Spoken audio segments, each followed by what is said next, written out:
Doctor भोइटे करके, उनका call आ गया मुझे कि विजय जी ऐसी ऐसी बात है, मेरे पास ऐसा ऐसा पेशेंट आया है, उस पेशेंट के नाना और नानी मेरे पास बैठे और बुरी तरह से रो रहे। वो समझ में नहीं आ रहा कि उनके फीलिंग्स किस लफ्जों में उनके पास मतलब वो बताए। रो रहे थे। और उनकी एक पोती है जो तकरीबन 18-20 साल की है, यहाँ से तहसील पड़ता है कोरेगांव, वो कोरेगांव में है, वहां पर है, और उसको आपको देखने के लिए कल मॉर्निंग में जाना है। उन्होंने मुझे वो नानी का नंबर दे दिया। उसी शाम को मैंने नानी जी से कांटेक्ट किया। मैं बोला ठीक है। अब वो नाना और नानी दोनों भी टीचर है, उसी मतलब तहसील में टीचर है। तो बोले ठीक है, कल सुबह हम चलेंगे। कल मैं उनके साथ गया, वो दोनों लेके गए वहां पर। वहां पर जाने के बाद उनके उस लड़की के मतलब उनके लड़की और दामाद मतलब वो बच्ची के माँ बाप से भी मिले। काफी सीरियस लग रहे थे। उनके एक तो दोस्त भी और भी टीचर थे, दोस्त भी थे, बहुत सीरियस लग रहे थे, क्योंकि उनके घर में एक तकरीबन सा मातम सा छाया हुआ सब मैं महसूस कर रहा था। वहां जाने के बाद सबसे पहले तो उनकी फाइल वगैरह देखी बच्ची की, तो हिस्ट्री सुनी। हिस्ट्री से ऐसा पता चला कि 15 महीना पहले उसके नाक के लेफ्ट साइड में एक माउस बड़ा हुआ था, मतलब स्किन बड़ी हुई थी। तो उसके लिए वो हमारे सिटी के एक ईएनटी डॉक्टर का नाम नहीं लूंगा मैं शेयरिंग के दौरान, तो उनके पास गए थे। वहां जाने के बाद उन्होंने आज करेंगे कल करेंगे तकरीबन 6 महीने का टाइम पास कर लिया। और 6 महीने के बाद फिर उनको बुलाया ऑपरेशन के लिए। ऑपरेशन के लिए बुलाया। ऑपरेशन के दौरान पता नहीं क्या हुआ, उसके ब्रेन को जितना सफिशिएंट ऑक्सीजन जाना चाहिए था नहीं जा पाया उस बच्ची के, और वो कोमा में चले गई। जैसे कुछ देर बाद वो मतलब उन्होंने डॉक्टर ने काफी कोशिश किया, वो सक्सेस नहीं हो पाया। उसके माँ बाप और उसके नाना नानी को उनके इन्फॉर्म किया कि ये ऐसी ऐसी बात हो गई। उन्होंने बच्चे को सीधा उठाया और पुणे लेके गए। पुणे के सबसे बड़े ईएनटी हॉस्पिटल में गए। वहां डॉक्टरों से काफी दिन मतलब वहां इलाज करवाने के बाद, कई लाख रुपए खर्च करने के बाद बच्ची को कोमा की हालत में वो घर पे लेके आ गए। आने के बाद कईयों ने फंसाया। पुणे के डॉक्टर ने भी बताया कि आपका जो आपके सिटी के डॉक्टर है उनकी सबसे बड़ी गलती है कि वो सफिशिएंट ऑक्सीजन लेवल नहीं पहुंचा पाया उनके ब्रेन को, इसलिए वो कोमा में चले गए। ब्रेन सेल कुछ डैमेज हो गए। तो यहाँ आने के बाद उस डॉक्टर के ऊपर उन्होंने केस फाइल कर दिया कोर्ट में। जैसे कोर्ट का नोटिस गया, सेम डे उस डॉक्टर ने उनको 20 लाख रुपए मुआवजा दे दिया। खैर मुआवजा देने से या लेने से तो बात पूरी नहीं होती ना, बच्ची तो घर में चली गई। 15 महीने से वो बेहोश जैसी हालत में पड़ी थी, सेंसेशन नहीं था। और जब भी जग जाती थी सिर्फ आंखें खुली रहती थी, बाकी कुछ भी नहीं, बॉडी का सेंसेशन हाथ का नहीं, पैर का।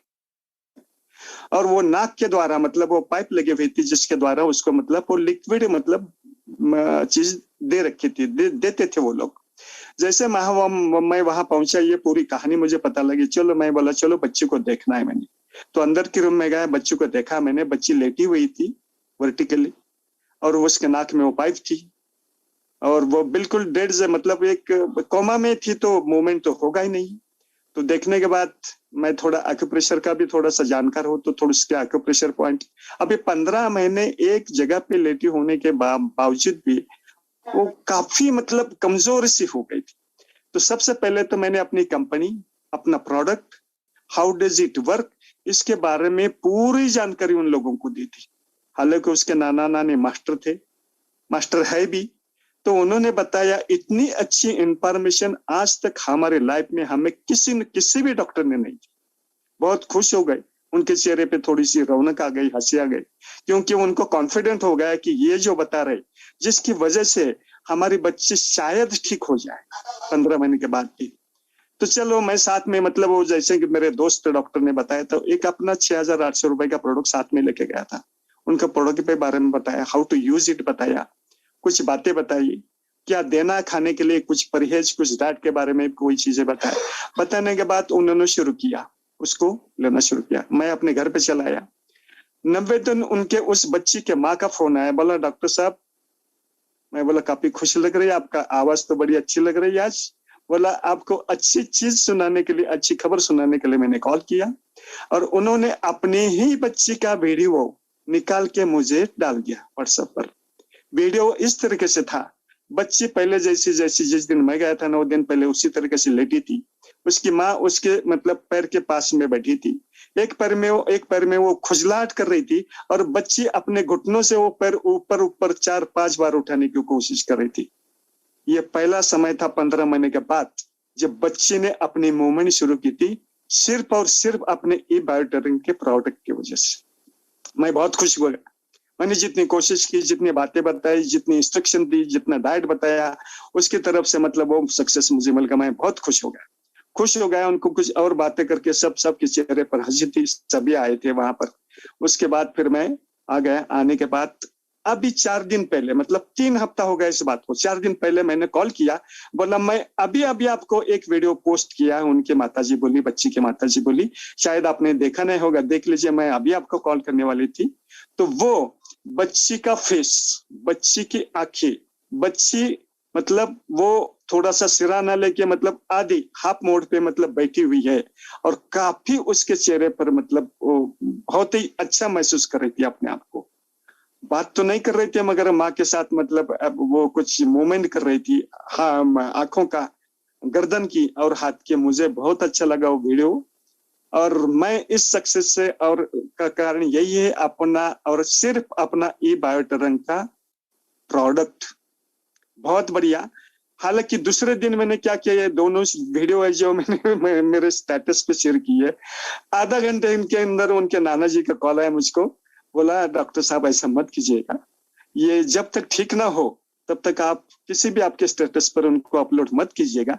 क्योंकि ऐसा है, जब तक गॉसिप, समाज में क्या होता है, रहने वाले लोग, हमारे जो रिश्तेदार है, दोस्त लोग हैं, वो गॉसिप करते रहते हैं। तो मैं खुद बताऊंगी, जब वो पूरी ठीक हो जाएगी, आप पूरा मतलब वीडियो और पूरी इंफॉर्मेशन लोड कीजिएगा। This is all about the my patient. Thank you, sorry to come you again. Doctor साहब ने अभी जो ब्रेन रिलेटेड डिसीज के पेशेंट के बारे में जो शेयरिंग किया ना, उससे मेरे अपने पेशेंट की बात याद आ गई। जब भी मैं आप लोगों का शेयरिंग कर रहा था, सबसे पहले वो पेशेंट का जो मेरा प्रॉब्लम था, वो था कि ऑक्सीजन की सप्लाई कम हो गई, जिसकी वजह से वो बच्ची कोमा में चली गई। जैसे मैंने आपको थोड़ी देर पहले बताया, वहां जाके प्रोडक्ट कैसे यूज करना इंस्ट्रक्शन दे दिया, तो उसके ब्रेन सेल को मतलब सफिशिएंट ऑक्सीजन नहीं मिली थी, जिसकी वजह से उनके माताजी को मैंने सजेस्ट किया कि ये अपना ये ब्रेसलेट है, ये ब्रेसलेट 3 के अंदर, 3 या 4 घंटे के अंदर 15 मिनट 20 मिनट डेली, सुबह दोपहर शाम 3 टाइम लगाना है। अच्छा, क्योंकि उनके ब्रेन सेल ही डीएक्टिवेट हो चुकी थी। अपने ब्रेसलेट की वजह से ब्रेन सेल एक्टिवेट हो गई, और all activities of the body are totally controlled by the brain itself, ये तो सभी को पता ही है। तो इस तरीके से वो ब्रेन सेल सिर्फ अपने ब्रेसलेट की वजह से एक्टिवेट करते करते करते करते लड़के का मतलब ये यहाँ तक मतलब इम्प्रूवमेंट हो चुका है। यही बात बताना चाहता था, जो कि सबसे खास बात थी स्टोरी के अंदर की। जी जी जी, thank you sir, thank you very much, thank you very much.